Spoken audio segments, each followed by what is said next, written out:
Welcome back. You're watching the Urban Debate on Mirror. I'm Faye D'Souza. My colleague Pramod is currently live, joining us from Palakkad district of Kerala as we focus on the floods that are wreaking havoc across the state of Kerala. Pramod, are you at the relief shelter at this point? And could you tell us what's going on there? How many people are in that relief shelter? Well, I am at this location called as Kalpati Sankaranagad, and you can see that location. This is a place from where the families have been moved to the relief point. Earlier, they were at a location called Victoria College, but right now they have been moved to some other place. It's near Kanjikode, various government buildings, and these are the places. I'm just showing the devastation caused by this particular rain for this year. In the past week alone, this is a location called Kalpati, and the river that flows side by that water is from three different rivers, Bharatipura and Gayatripura, and to this Valia Dam. That is the one that has caused the devastation. Thankfully, for the past 1.5 days, there was no rain, but it has started to rain again, and they were we have the people from this location. In fact, I have one of the person who has lost his house. Thank you so much for talking to us. Ivide endha aayi pinne full aayittu vallarnu kore aalkarne nashtappettu പിന്നെ 24 മണിക്കൂർ കഴിഞ്ഞിട്ട് ഒരു ഡിപ്പാർട്ട്മെൻറ്റും ഇവിടെ എത്തിയില്ല. Collector അടക്കം മന്ത്രിക്കും കൂടി ഇവിടുത്തെ കേരള മന്ത്രിയും കൂടി കാറിൻ്റെ ഇറങ്ങർക്കും കൂടി മുടിയതില്ല. അപ്പോൾ ഞങ്ങൾ പൊതുജനങ്ങളെല്ലാവരും കൂടി എല്ലാ രാഷ്ട്രീയ പാർട്ടിക്കാരും കൂടി ഇവിടെ ഒരു സമരത്തിൽ നിന്നു. പിന്നെ ഇവിടെ പള്ളിയിൽ ഭക്ഷണങ്ങളൊക്കെ കൊടുക്കുന്നുണ്ട്. STPI ഞാൻ ബ്രാഞ്ച് പ്രസിഡൻ്റാക്കും STPയുടെ. പിന്നെ തമിഴ്നാട് relief വന്നോ? തമിഴ്നാടിന് റിലീഫ് വന്നിട്ടുണ്ടായിരുന്നു. He claims that on the first day of the rain there was for 24 hours there were no relief. It was the people who were helping them, and unfortunately he states even the bureaucrats who came to this location did not even get out of the car they didn't come out of the car, right? Social Democratic Party of India. They did not come out of the car even to look at this location, and only then afterwards people started getting relief, and right now they have been moved to the location. This is the situation over here, and as you see, the water is still flowing, and there is rain. Yes, until evening around 7 p.m. we did not get rain, but once again it has started to rain, and this is one of these sections. There are at various places at this location, and this entire stretch alone had close to 400 families on either side of this particular bridge. There are various other families that have also lost their belongings. The people here unfortunately say that they could not take anything, they could not retrieve anything from their houses except whatever they were wearing, and they have left this location, and they claim that it's going to take a lot of time before repairing all these damages. All right, Pramod, many thanks for bringing us that update. It seems, of course, that it's begun to rain again. The last time we spoke to Pramod, he said they only had a bit of a drizzle in Palakkad. Joining me in the studio, C.B. Satyan is a senior journalist, Vinay Tiwari, our consulting editor, Randeep Kumar Rana is DIG Operations of the NDRF, joining us from Delhi. We also have Rahul Ishwar, Professor V.K. Sharma, founder of the National Institute of Disaster Management. But I'm going to go first to Mr. Randeep Kumar Rana. Mr. Rana, thank you so much for joining us. I just want to understand from you, we've been getting calls from people across the world. We know Kerala has a strong diaspora, young people who live overseas who can't reach their parents right now. What would you advise they do? What is the best way to find out whether or not their families are okay?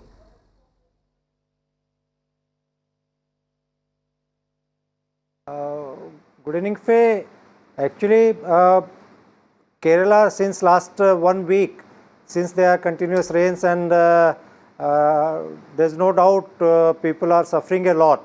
But at this point of time, I can only say our teams, we have got 55 teams as of today in the state. They are going from place to place to the all affected areas, reaching out to the maximum number of people.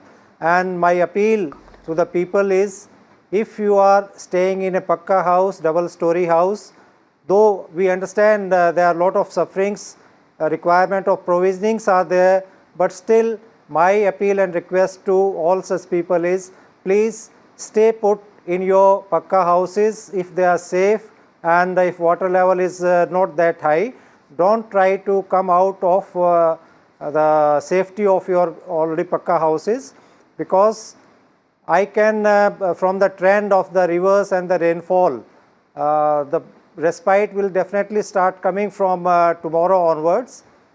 Most of the rivers in the state either the level is static or it is falling. So, at least for next 24 hours, things will definitely improve a lot. As of now, our teams are going from place to place, reaching out to the people, but those who are already safe, please don't try to become unsafe by coming out of the houses in a state of panic. Right. Mr. Rana, also the other questions that I have for you right now, if there are family members who know that someone is trapped somewhere in Kerala, we've been getting these messages, I have family, they're trapped in their house, how can they get in touch with the relief operations and let them know the location of the trapped individual or the family members?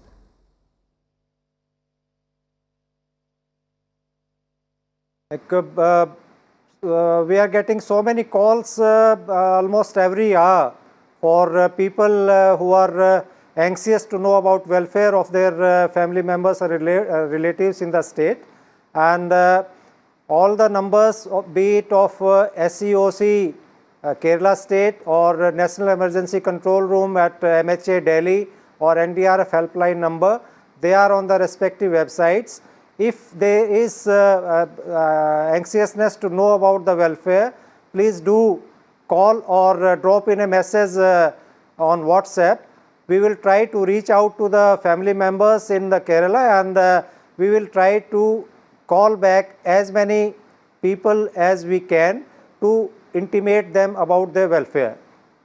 We're going to put the scroll back on the screen. These are the phone numbers district-wise for rescue and relief that you can see.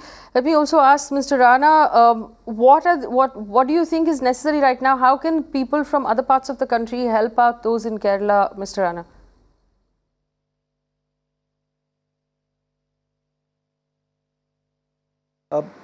In this hour of crisis, people from across all sections of the society, they are trying to help out the people in suffering in the maximum, and the best way is, instead of haphazard individual efforts to reach out to the people, it is better if these efforts are in coordination with the state authorities, and the best place is the State Emergency Control Room in Trivandrum. The State Emergency Control Room in Trivandrum. And in your experience, and you said anyone who is in a pakka house, in a proper house, should just stay in their houses at this point. How long do you think the rescue and relief is going to have to continue for? How long before you're able to reach everyone who is stranded?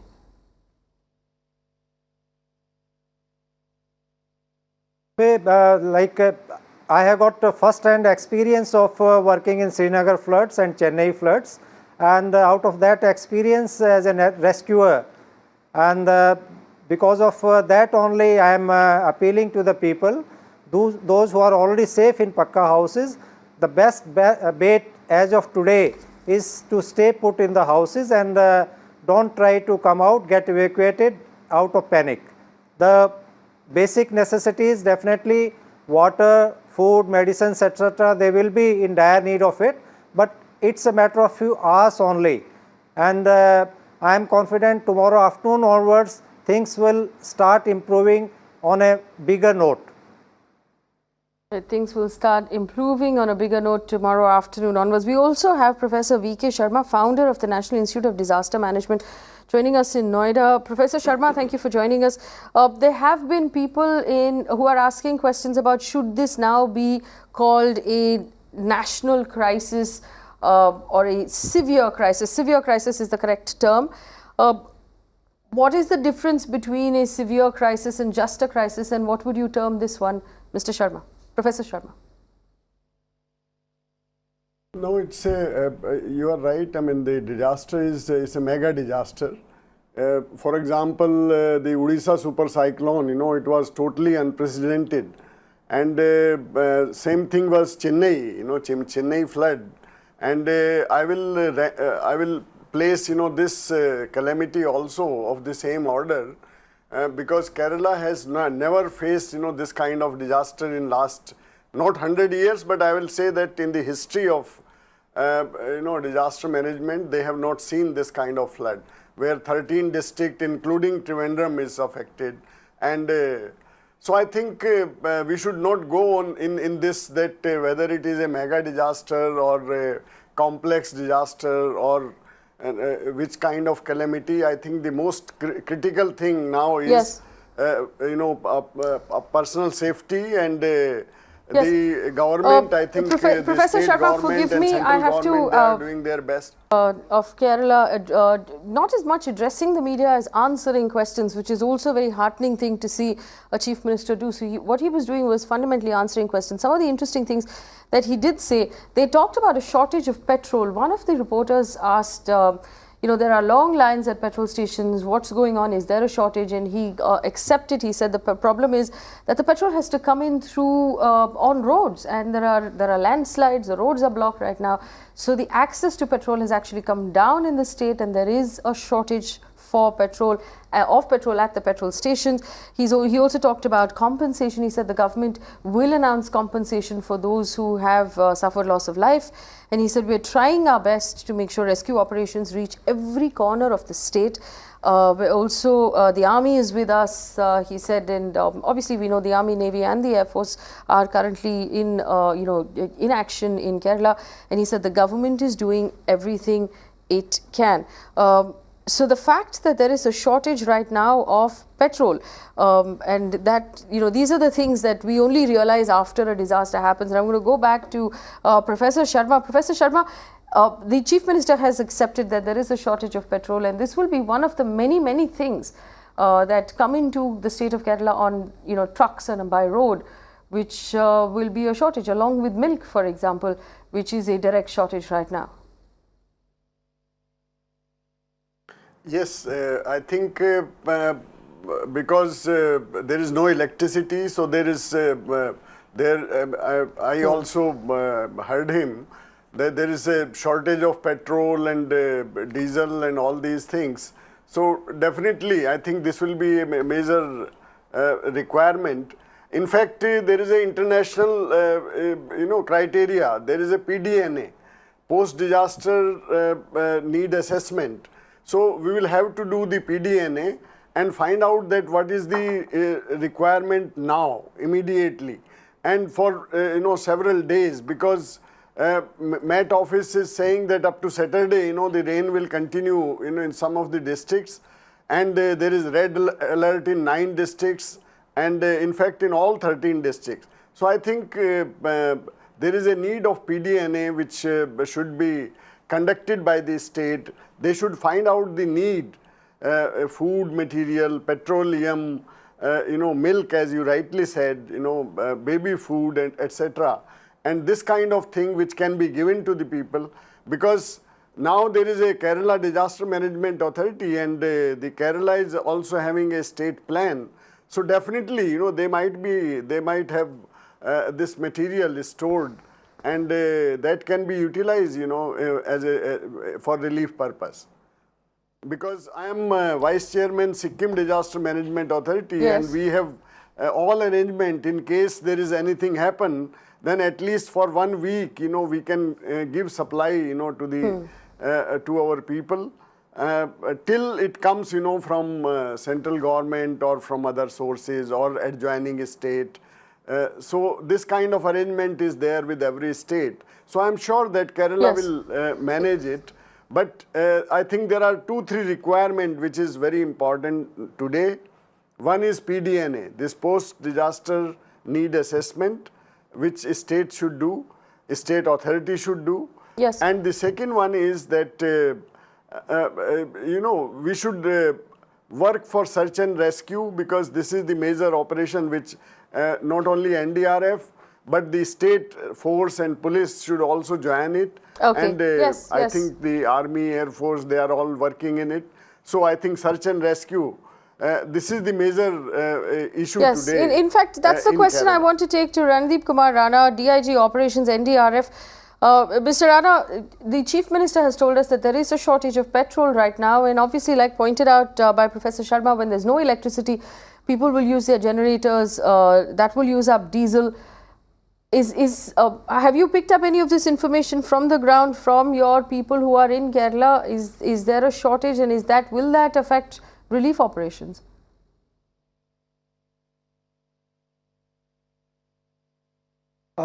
Though this is not directly in the mandate of NDRF being a rescue force, but since NDRF is working in close coordination with the state administration and the government of India, so Cabinet Secretary and Home Secretary, they are reviewing these all requirements of provisionings, including the petroleum and edible items, and there is no shortage as of now of these things available in the state, and efforts are being made to reach so that these provisionings, they reach out to the people who actually require this, and whatever things that are in shortage in the state, arrangements have been made for from other states as well as central government, and all these provisionings, they are being rushed to the state of Kerala, and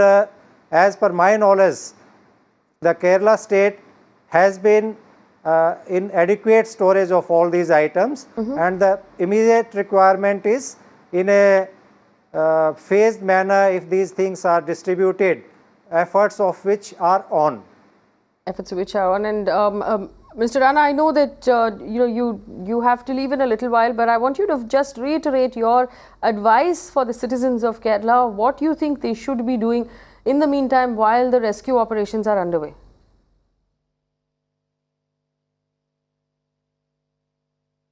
Like Faye, all our teams, they are having medical components also with them. We have doctors and trained medical staff with them. They are equipped with essential medicines also. So those people who are in need of some first aid or immediate medical attendance, so wherever our teams are going, they are equipped with this. And my appeal is, please stay put in your Pakka houses if the level of water is not that high, and there is very little likelihood of any further increase in water level, as it has already started decreasing in most of the rivers. So therefore, getting out from the houses is, it may bring them to comparatively unsafe environment. Our teams are round the clock going, reaching out to the people. They are carrying provisionings also, they are carrying medical necessities also with them. So whenever, if there is individual requirements also, please call SCOC or our teams, numbers of which are in widely circulation on social media as well as locally on our websites. Please call our teams locally available there, or our headquarters in Delhi, or NERC control room in MHA. In case of any emergent need, definitely our teams will reach out to the people in need. Well, very well said, Mr. Rana. Randeep Kumar Rana, DIG Operations NDRF, telling us that if you have family members, or if you're in Kerala and you happen to be, waterlogged and stuck in your homes, stay in your homes. The assumption is that by tomorrow afternoon, the water will begin to recede, and you'll be glad you stayed in your house. Do not attempt to leave your home or walk somewhere or try to move around right now. Stay in your homes as far as possible. The NDRF is also equipped with doctors and medicines, and if you need medical help, there is a scroll at the bottom of your screen and you can get in touch district-wise to that helpline and let them know where you are. Rishikesh Anil Kumar is a Radio Mirchi RJ from Cochin who joins us as well right now. Rishikesh, what update can you give us of the state of affairs in Cochin? It is pretty intense right here, and we've been going live for straight 40 hours. We've been inside the studio, we've been giving updates. We've been in fact acting as a call center, right? And our numbers are being shared to overseas, and there are lots of calls. We are flooded with calls right now. So what we are doing right now is we are trying to get in touch with the rescue operators, the Navy officials, and then we are reassuring all the victims, telling them that even if it is a little late, the help will reach them very soon, asking them to stay positive. There are lots of people responding back saying that thank you so much that we've been rescued. There are a lot of people asking us for more rescue requests. So what we are trying to do is we are putting together everything. Also the relief work that we are doing. There are lots of relief camps opened in the city. So what we're trying to do is we're trying to get people to get them supplies. There are lots and lots of requirements in terms of food, basic necessities. There are relief camps with 20,000 people stuck there. So basically we can't get there. That is the problem because of the flooding. So we are actually waiting. We are very positive. We are waiting for the Navy operators to help us out. We have got supplies. We just want them to help us to get those things to them. Stay with us if you can, Rishikesh. I just wanted to go back to Sibi and Vinay, who are in the studio with me. Sibi, you did say, of course, there are, we know about the NRI population in Kerala, but parents who have been left behind, senior citizens who are probably living alone, would be a big concern at this point, right? Yes, exactly. The point is that, in places like Pathanamthitta, one of the districts which had seen the unprecedented flood in the recent times, most of there are larger homes, where most of the sons and daughters are actually working abroad, like in US or the UK, and most of the parents are alone at their homes, and these parents they never saw such a flood in their lifetime, and they were actually thinking that when the warnings were issued, they were thinking that okay, it's something normal, and they refused to leave. Yes. to the rehabilitation camps. And the problem is that after some time, suddenly the roads were under flood. There were 4 or 5 feet of water in the road, and then the water came into their homes, and then they went to the next floor, and then all of a sudden what happened is that most of the inverters are not working because it was under the water. Yes. Okay, and there was no electricity to charge the mobiles, and all the sons and daughters who are actually living abroad became panic, and they started calling everyone because there is no way to reach them, and they started sending Google locations as well to pick them. But yesterday the condition was so sad that there were not enough rescuers in the street who can actually pick these guys, and there were not enough boats to rescue them. But I think that by today, even the fishing harbour, from Nindakara, Kollam and everywhere, the fishing boats were sent to the hilly areas actually, to save these people. That's a good sign that all the fishermen folks, they picked up their, they transported their fiber boats and other things in trucks, and taken it to the flooded areas, and started saving people. Well, the fishermen and their boats are in the hills at this point, saving people, and I suppose this is really where the real human nature comes through. Vinay, there are a lot of people, like I said, who are asking for this to be declared a national disaster. What does that mean? Is that a valid demand? What does that mean? No, I mean the misunderstood word is the word national calamity. There have been demands in the past, and a lot of politics has happened over it, where state governments have asked the central government to declare a particular incident as a national calamity. The National Disaster Management Act actually does not have the word national calamity at all. The only word it has is, you of course can classify a disaster as a severe disaster, and by doing that you allow release of extra funds for the National Disaster Management Authority. NDRF is a subset of the NDMA, and that's how it's supposed to be done. However, having said that, both the state government and the central government, as late as today in the afternoon, have maintained that there is no shortage of funds, especially from the center. They're getting what they've asked for. That is part A. Part B, I don't think most people realize that the National Disaster Management Act is actually a 3-tier law. It's not just the center. The provision is that you need to have a national authority, and then you need to have a state authority headed by the chief minister, and then a district authority in every single district of the country. This act was made after tsunami happened in Tamil Nadu, and the need was felt that you need to have a disaster management system down to the district level, headed by at least an additional district magistrate. Yes. Now, so it's not as if there is any problem or there's any legal problem that is coming in the way of whether it is declared a calamity or not. Right, you wanted to add something to it. Yeah, actually, my point is that after this many people are killed, and almost 13 district of Kerala is washed away in the waters, still it is not announced as, or it is not declared as a severe calamity. Okay, so far, according to my information, the funds released are just 100 crores from the central government. I don't know whether the reasons behind this are political or not, but whatever it is, we are actually, we are protesting very strongly that, so far the actual help hasn't come from the center. And the state government machinery full time, it is working so hard for the last, the severe flood happened actually, last 1 week, but before that the entire, upper Kuttanad area was underwater, for the last 2 months, and the entire resources were actually, diverted to the Kuttanad area for rescue operations and rehabilitations there. Now the point is that even look at this point, because I would like to thank you and Mirror Now for actually taking this up as a prime time debate, because most of the national media is actually ignoring this serious issue. An entire state is washed away. Almost we are 100 years back now. We are 100 years because all the roads are gone. Half of the bridges are gone. If you calculate the structural damage of houses and other buildings, it will be like the loss so far estimated is at around 12,000 crore. And if you actually calculate the structural damage of the houses and everything, the total losses can go beyond even 20,000 crore. Yes, and the damage to crop, the damage to property, So damage to go down. Yes, the entire agriculture is gone. Yes. The entire factories and everything is gone. So whatever stock was there, it is all gone, and most of the household items is gone. So basically in Kerala right now, what we have is that unfortunately lesser number of people died.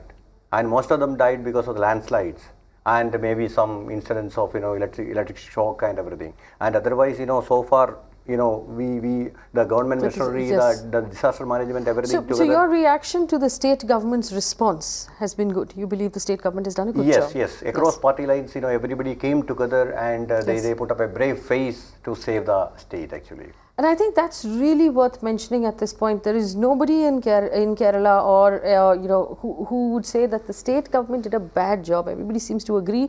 We talked about this when we started the show. The communication, as journalists, we find that the state government has been extremely communicative. They have been very forthcoming with information. They have been very forthcoming with with details of rescue and relief. And in terms of just limiting the loss of life, I believe the state government's reaction has managed to limit that loss of life. But Rahul Ishwar joins us as well. Rahul Ishwar is in Trivandrum. Rahul, tell us, do you agree with what Sibi Satyan was just saying, that the people of Kerala feel that they're being ignored by the rest of the country right now and there isn't enough attention? You believe that there should have been more money released from the central government. Is that a general feeling among the people of Kerala at this point? To be honest, let me honestly say there is a huge feeling like that. Even the national media, I thank Mirror Now for taking this up, because even the past week national media ignored is a kind of feeling, and we all feel a bit more money could have been released. See, the magnitude is too much. Right now, according to official figures, stand around 324 deaths. And as the earlier person rightly said, the unofficial estimates pin it around 20,000 plus crore rupees worth of loss. And many people feel that Kerala has been taken back decades altogether. This is perhaps the worst thing that happened in the past one whole century. So there is a huge issue. Personally, my house, my ancestral home where my grandmother and all, where there had to be evacuated. We don't know what is the situation of the home right now. Many places, many even so-called well-off places were washed off, were faced with disaster. Almost 2 crore people across 10 different districts were severely affected. The roads have been lost. Many places were lost. They are either rendered non-usable or permanently damaged. So there is a huge issue. And one particular request, I would request as a Keralite on ground, we have been very active with the relief works and the rescue work. There are a lot of food packets, medicines that are arriving. All said and done, we will need as a state more funds for the rebuilding process. Only if national media can raise this consciousness among the Indian ruling class, we will be able to get more funds. More funds are a reality. Keralites living from all over the world are right now helping. People even from the Oman Sultan some minutes ago announced that he is also going to help. Punjab and Delhi have pledged almost 10 crore rupees. Karnataka is giving something. So we need huge amount of money because so many people's lives are going to change forever. 324 deaths may be there, but partially or gravely, at least 10,000s of people are severely damaged with their life as such. So it's a huge issue. I hope national media will give more importance and coverage. Right. This is one of the worst things that happened. Rahul, to respond to you, we're starting a campaign on Mirror Now where people from across the country can donate money to the people of Kerala. And remember, this money will go to the Chief Minister's Relief Fund. The Relief Fund is being used right now very well, as all of our panelists have told us. The Chief Minister's Relief Fund has done an excellent job in terms of relief and rescue in the state of Kerala. There are phone numbers at the bottom of your screen, and you can get in touch with us, and my team will give you details of where you can send that money and how you can send that money. We've begun a drive where you can contribute, and we'll continue this drive for the next 1 week, because it's not just about rescuing, it's also about rebuilding Kerala, rebuilding God's own country. Right now we have Alphonse who joins us. Mr. Alphonse who joins us live from Kerala as Union Minister of Tourism. Mr. Alphonse, thank you so much for joining us. There is a general feeling, we're being told, that people in Kerala feel that the larger country has ignored them and that the central government could have paid more attention. As a member of the central government at this point, what is your reaction or your response to people who are saying that? Well, the national media could certainly have paid much more attention, because this was one of the last things on your agenda. I mean, obviously you should have paid more attention. This is the worst floods in the history of Kerala since 1924. 12 districts out of 14 districts are underwater. We have thousands and thousands of people who are marooned. We have 3,15,000 people in our camps whom we have relocated. We have, on a conservative estimate, between 60,000 to 100,000 people who are marooned, and the water levels are going up in some of these places. Now, as far as assistance is concerned, the Honorable Prime Minister is visiting Kerala today. Tonight he is coming, and tomorrow he is going to have a discussion with the Chief Minister, have an aerial survey of the places, and then of course the Honorable Chief Minister has been in touch with the Prime Minister, and the Prime Minister has been calling up everybody to help out, and he's been in touch with the Chief Minister every day. The Home Minister has spoken many times, the Defence Minister. The Army, the Air Force, and the Navy, and the Coast Guards, and the paramilitary forces have been here in fairly large number. They are picking up people, they are providing all assistance, and so this is an ideal case in which the centre has collaborated, and Prime Minister said whatever you ask for would be granted. So the Cabinet Secretary is having a coordination meeting every day with all the ministries, and then ensuring that adequate helicopters and planes and boats and everything is sent here. Now we have basically two issues now. How do we kind of pick up people who are marooned? There's about at least 60,000 people, and the water levels are rising. So many of these can be picked up, rescued only through a winching operation, through a helicopter, or through very strong boats, because we have very strong current in these rivers. So that operation is going on, and it will continue. And then we have got a whole lot of fishermen who are experts in strong currents, and we have got hundreds of fishermen to come to these districts. I mean, we have basically problem areas today are Pathanamthitta and Trichy districts. Of course, Alapi district is completely underwater. It's been underwater for many months. Kerala has been so badly devastated, and Kerala economy is completely down and out. It's going to take very, very large amount of money to reconstruct Kerala. The economy is gone, agriculture is gone, the cash crops are gone, everything is gone. And of course, once the water recedes, of course, you're going to have all the roads completely gone, and bridges gone, your electricity infrastructure and a whole lot of stuff is completely down. So I think we need a very, very strong assistance from the central government. Of course, we need the people of the world. I mean, not only just Indians. I think every Indian should kind of pitch in very strongly, because Kerala is called God's own country. It brings in tremendous amount of money to tourism, to the Indian kitty, foreign exchange, and therefore Kerala is extremely important in the national scheme of things. Mr. Alphonse, could you tell us how much money has been released from the central government so far towards disaster relief? Central government has advanced about 400 crores to the state government, and they have enough money. Money is not a problem for immediate assistance. They have enough money. In fact, the Prime Minister has said, whatever money you want, we would give it to you. So that's not the issue. The main issue is going to be the state government is going to give a memorandum once the water goes down, and they're going to and then evaluate how much of infrastructure is damaged, how many homes. You have hundreds and thousands of homes possibly going to collapse, and how do you reconstruct Kerala? So they're going to submit a memorandum, and then that's when the center has to send an evaluation team and, as per the guidelines, come out with an assistance. And of course, since this is the biggest flood in 100 years, I'm sure the center is going to be much more liberal with its assistance. And the fact that the Honorable Prime Minister is coming tomorrow and he's been so deeply involved with what is happening here, I think it shows the kind of importance that the center is giving to Kerala in our moment of horror. And Mr. Alphonse, we know that the death toll as announced by the Chief Minister's office is currently at 320. Do you expect that number to go up further as the water recedes? Pardon, I didn't get your question. The death toll, according to the Chief Minister's office, is 320 across the state. But do you expect, as the water recedes, that number will increase? Well, the number can increase because, as I said, on a conservative estimate, we have something like 60,000 people stuck in marooned in homes. Now, a whole lot of these people could be diabetic patients. I mean, if they don't have food on time, I mean, they could just collapse and possibly, no, things are not so easy. We have also people marooned in various places who are not getting food, not getting the medical attention because they are marooned.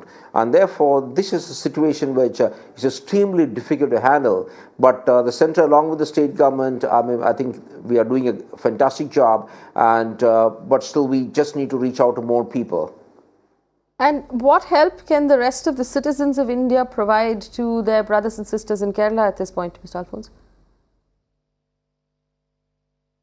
No, I think we need a whole lot of money because as far as evacuation of people is concerned or running these shelter homes are concerned, Kerala has a very good protocol. We have excellent officers who are doing a very, very good job. So what Kerala requires for reconstruction is to get really good money, and I think this is where the rest of the country must pitch in because Kerala is extremely important. We'll be bringing so much of foreign exchange, and it's a major contributor to the tourism industry of India. So it's very important that in our moment of grief, everybody really gets together. India works together, and of course, the rest of humanity also. Right, Mr. KJ Alphonse, Union Minister for Tourism, many thanks for joining us here on Mirror Now and giving us updates of relief operations in Kerala and the movement right now between state and central government. We appreciate your time, especially at a time of crisis like this. Let me go back to my panel, and Rahul Ishwar is still with us. Rahul Ishwar, you heard the minister speak. He did say that there is enough attention, there's enough money from both state and center. So do you agree that there's been enough attention from the central government as well? Are very reassuring. See, because people on ground are very scared. And I personally I was going through the Twitter of Mirror Now. I personally thank Mirror Now for calling itself as Kerala Now and raising awareness for it. We were a bit scared on the initial days, and on ground many people are cut off. Thousands of people are stranded in different homes. They don't have mobile phones. They don't have the charger for the mobile phones because electricity is cut off. Many people are on the third floor or on the terrace when even 2 floors are filled with water. So many places have to be evacuated. More helicopters are needed. More boats are needed. More concerted efforts are needed. Maybe there were some glitches in coordination at the earlier point of time, but I believe we are getting our act together. Now it is for Modi ji. We are all waiting with great expectation that Modi ji is a great statesman. He will come and announce some big package because that's also very important. And more importantly, this is never an occasion to blame anyone. This is an occasion to come together, forgive each other if we have having some small mistakes. Forgive maybe some of our people may have overreacted. Forgive all those and raise consistently the voice for creating funds for Kerala, because as Alphonse sir rightly said, Kerala is one of important places for tourism. The huge educated hub is there. There are techno park and techno cities. Many places are of strategic importance to India as such. So we hope there will be a concerted effort, because at least in the next 6 months, we need some kind of a focused effort for at least to rebuild even the base. We can only even utter the word development after rebuilding for consistent, and it may take many years as such, and we are all afraid when the next elections comes whether we will lose focus on it. Many houses are on the brim of collapse. Many bridges have been, literally washed away. So there needs to be a very focused, beyond politics, beyond anything else, kind of humanitarian effort for Kerala. And we believe our motherland, India, will definitely stand with us, with the global humanity helping us in all the way possible.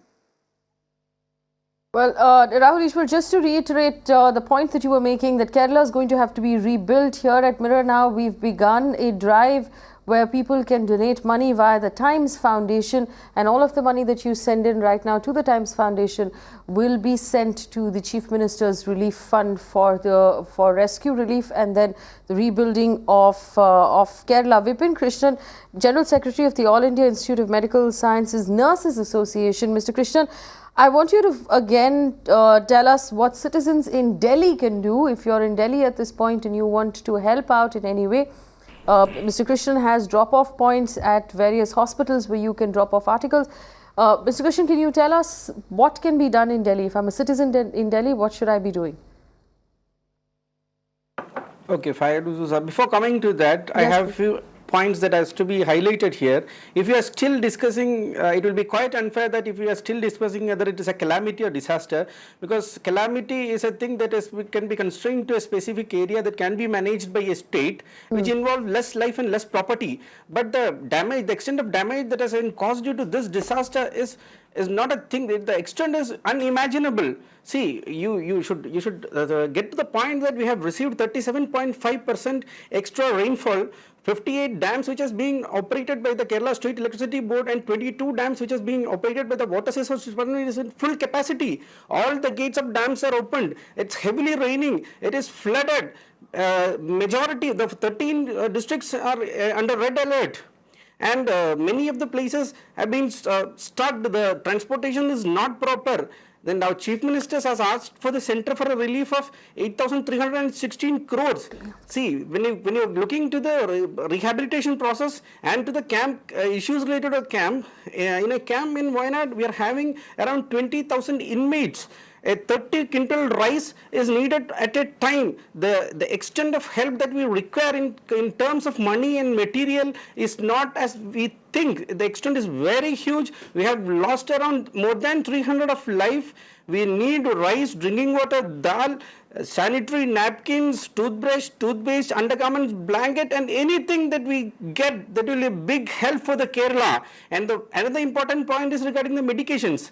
We have discussed with our institution head, the director, and regarding and also the other institutions. We are also discussing with other institutions also to get medicines, including oral rehydration solutions, paracetamols, BP medications, insulin, and antibiotic drugs which will be needed within the immediate period, within the short period, because when the water logging is going down, it will be the time for the communicable diseases will come. So definitely, I am sure that the center, if the state asks for a medical help, the center will definitely send a medical team. We are expecting that also. Many of our people are ready to volunteer to go to Kerala for this relief activities also. Yes. And one of the major thing is that you will get we have a website which is being developed by the Kerala rescue.in. In that they have detailedly given the center district wise list, relief camps, the materials that are needed. I think surely we all are doing the best things. And regarding the relief activities and the materials that can be collected, we have a center at AIMS. I am reiterating it again that anyone who wants to send things through us can definitely drop it at AIMS. All things that I have already noted and given in the list can be given. We'll take all the responsibility, and we'll make sure that the things reach Kerala on time.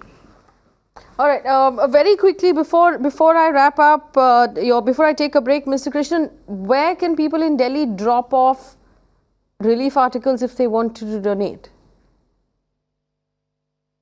They can directly contact AIMS Nurses Union. Delhi Malayali Association is also doing, and from our side, AIMS Nurses Union is officially doing. RML Nurses Union is also associating with us. Loknayak Association is also. Basically, AIMS Nurses Union and our entire team is coordinating with these efforts to get the things done. All right, so if you're in Delhi, you can drop off relief articles to the AIMS Nurses Association. If you're in Mumbai, you can drop off relief articles to Kerala House in Vashi, or to the school in in Chembur, in Shell Colony. And if you want to donate money, then we've started a drive here at Mirror Now. You can the amount collected by the Times Foundation will be given to the Kerala Chief Minister's Relief Fund. Donations can be received through checks issued in the favor of Times Foundation, which you can send to this address that's on your screen. Donations can also be made through online transfers to the foundation. Details are on your screen. HDFC Bank account number, and I will read this slowly: 000 31 000 252800. That's the HDFC Bank branch, and the account is in the name of the Times Foundation. We'll take a quick break and then we'll come back. That's the second option if you want to use an IDBI Bank